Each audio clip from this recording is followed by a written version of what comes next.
Donc c'est Sam Hyper, aujourd'hui on se retrouve pour une nouvelle vidéo. Alors les gars, aujourd'hui on va faire tout simplement une vidéo de mon top 10 de mes favoris pour remporter ce Ballon d'Or 2022 qui aura lieu en novembre ou octobre, je sais plus c'est quand, mais je sais que c'est décalé par rapport à la Coupe du Monde 2022. Du coup elle n'est pas prise en compte pour le Ballon d'Or justement, et ça peut en bénéficier pour chacun joueur.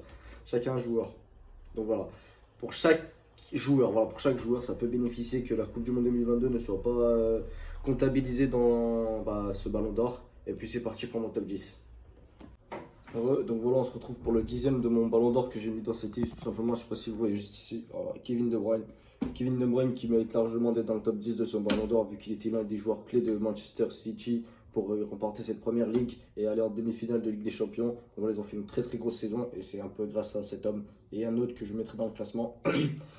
Et puis voilà, De Bruyne c'est l'un des meilleurs milieux du monde actuellement, et un autre qui sera aussi dans le classement. Et puis voilà, donc De Bruyne il a sa place, c'est normal que je le mette dans le top 10. Pour moi il a sa place clairement, parce que voilà, meilleur passeur de Manchester City, meilleur buteur aussi je crois en PL.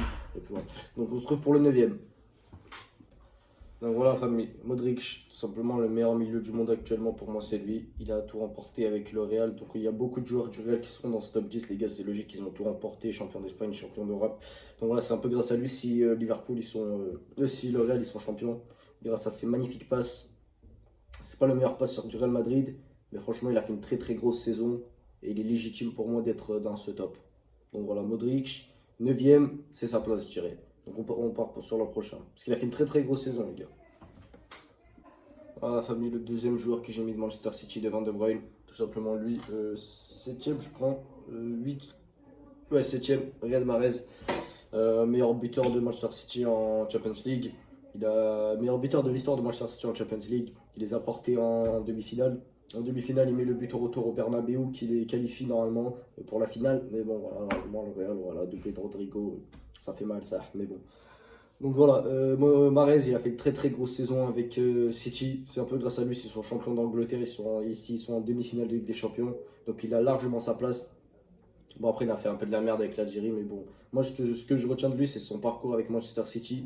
Donc voilà pourquoi je le mets 7e. Pour moi, il a largement sa place, les gars. On passe au 6e. Deuxième joueur du Real que j'ai mis dans ce top, Vinicius. Il a clairement sa place dans ce top 10 aussi. Franchement, il a clairement aidé Benzema pour être meilleur buteur de Champions League et de Liga. Il a fait des bonnes passes. Il a été meilleur jeune joueur de cette Champions League, largement mérité. Même s'il n'est pas vraiment jeune. Je crois qu'il a 21, 22 ans. Mais bon, il a sa place dans ce top 10, c'est grâce à lui si le Real ils sont en Champions League, si le Real ils ont remporté leur Champions League, c'est un peu grâce à Vinicius, et leur Liga aussi. Il a fait une très grosse saison, le gars. Rappelez-vous quand il se faisait critiquer avant, et là franchement il a fait fermer des bouches. Donc franchement là il est 6e, ouais il est 6e dans ce top. Franchement c'est mérité, il a fait une très grosse saison. Donc moi je trouve sur le plan individuel et collectif il a été très bon. Donc voilà pourquoi je le mets dans mon top. On passe au 5e. 5e. Un joueur encore du Real Madrid, il n'y a que Real et City on dirait.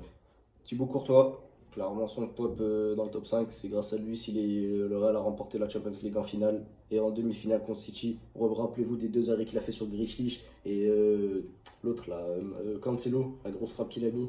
Et face à Liverpool en finale, c'est lui, il leur donne la Ligue des Champions. MVP, élu joueur du match pendant la finale. Il a fait des parades de fou, 24 arrêts sur 24 tirs. C'est incroyable les gars, donc Courtois, 5e, c'est largement mérité. Rappelez-vous, lui aussi s'est fait critiquer quand il est arrivé au Real, il a été catastrophique. Là, franchement, il a fait fermer des bouches et il a prouvé qu'il pouvait remplacer Navas, les gars. Regardez, grâce à lui, le Real, ils ont une Champions League, donc il peut remplacer Navas, les gars. Donc voilà. Donc très bon choix de Florentino Pérez de l'avoir remplacé par Navas, parce que c'est son successeur, moi je vous le dis. Très grosse saison de Thibaut Courtois, les gars.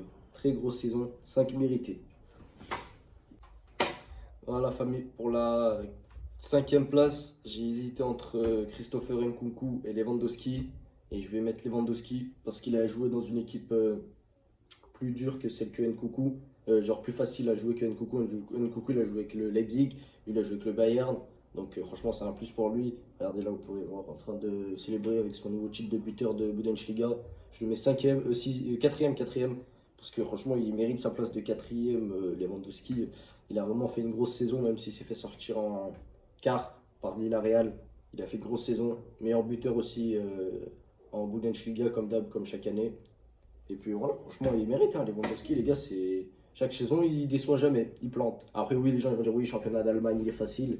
Il joue dans une grosse équipe, oui, mais il plante. On lui demande de planter, il plante. Donc voilà, Lewandowski quatrième mérité. On passe au prochain. Troisième, Mo Salah.